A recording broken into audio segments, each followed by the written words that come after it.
A Fox News poll released just moments ago shows that a majority of voters believe Donald Trump's going to follow through on his promises, includes the temporary ban of Muslims, building the wall, and the others if he's elected. But Representative Chris Collins, who, by the way, one of the first in Washington, D.C. to endorse Donald Trump, says that the wall on the border may turn out to be, quote, a virtual wall. So would a President Trump, who doesn't follow through on these pillars of his candidacy, how would the public feel about that? Joining me now, Louise, Mensch, Carl Higbie, and Salvator La Mastra. Salvador, I'll start with you. I know you're a millennial Donald Trump supporter, and you know, we're hearing more and more that perhaps some of these things were thrown out there as suggestions and bargaining chips and things like that. But when you went to those rallies, particularly early on, people say, hey, this is a man who says what he means and means what he says. That's right, and I think that he's going to follow through on them. You know, he has the negotiation in some parts, and he specifically said over and over again, immigration and the wall is non-negotiable. You know, the height of the wall, how we're going to get it done is a little bit negotiable. What do you think, Carl Higbie? Well, like you said, I mean, this has been a guy who's made a business of getting it done. You know, he says he's going to fix the ice skating rink in New York City. It gets done under time, under budget. He says he's going to build a golf course. An ice skating rink in New York City is a little bit different than reporting between 11 and 15 million people. Have you seen building codes here? Are you kidding me? This wall will be twice as big. Oh, believe me, I've seen them. I laugh at them when I walk in. Yeah, you need about 15,000 people to approve a hot dog stand. But if, for instance, they say, okay, you know what, we looked at the deportation of the illegals. Right. We'll amend it. It won't be all 11 million, but the criminals and those folks. Would you be okay with that? I'd be okay with either one. The fact is, I want something done. I don't care if it's some of it or all of it. At least it's something. Right now, our federal laws say, hey, if you're illegal, you can't be here, hence illegal. So why don't we just stick to the laws? But I'm saying, though, Louise, what if they aren't deported? Right now, 50% say they believe it will happen. 44% say they don't think it'll happen. Yeah, I feel a little bit sorry for these Trump supporters because they really believe that he's a man of his word, and he's already backing off it. Now the wall's going to be a virtual wall.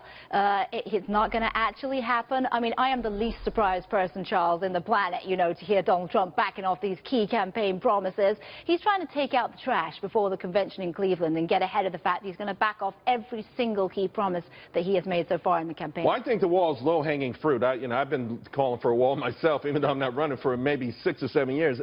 But some of these other things, I will tell you, I think could be a little bit tougher. And I know that the Ryan camp has some issues with the Muslim situation, Salvador.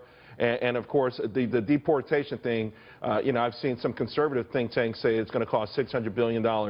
On those issues like that, as a core supporter, are you okay with it, or do you want to see something done like Carl? I want to see something done, and I think something will be done. I think, you know, the polls you just referenced, people believe Donald Trump is a man of his word, and he will get something done. We do know that he aimed high, and there will be room for negotiation with Congress, but something will be done, and Donald Trump will follow through on these promises, and that's why you see this trend. You know, we have crooked Hillary now, and the trend where Donald Trump is slowly now beating her in almost every single poll we see. Oh, no, there's no doubt, Carl, that Donald Trump's got the momentum, and more people come on board. And there's no doubt that this incident that happened with the Egyptian airline will help him one way or the other, no matter what the black box says. But that just puts more pressure on Donald Trump to deliver on these things. It puts a huge amount of pressure, and this guy has built and been forged in the iron of pressure. He's built stuff. Look, all these other guys who are running or have run or anything like that in the selection, they didn't build anything. They voted on stuff. They were parts of committees and things. Donald Trump built stuff. He built buildings. He built ice skating rinks, golf courses.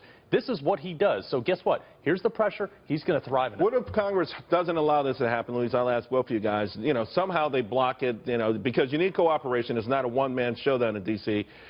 Would the public, you think, be okay with that? Well, you know, these are virtual promises. They aren't real promises. I agree with you. There's no reason not to build a wall or a fence. And Ted Cruz was arguing it for a very long time. But there is really no evidence that Donald Trump, everything's a suggestion. The Muslim ban, temporary Muslim ban, just a suggestion. I never meant it. You know, it's like, wasn't me, the song. That's what he says these days. And I think Congress and Donald Trump are going to let people down. I haven't heard him back off of the Muslim ban. He said it was just a suggestion. He was only going to ban certain types of Muslims. You know, the U.S. Constitution will forbid. Well, I think the ones who aren't the illegal Muslims or the ones who are immigrating here, I think there will be a temporary ban. They're illegal anyway. They're illegal anyway. She's talking about constitutional. It's the president's job to uphold the laws already in place, and if that takes building a wall, guess what? Let's put the wall up and let's deport everybody who's not supposed to be here. All right, guys.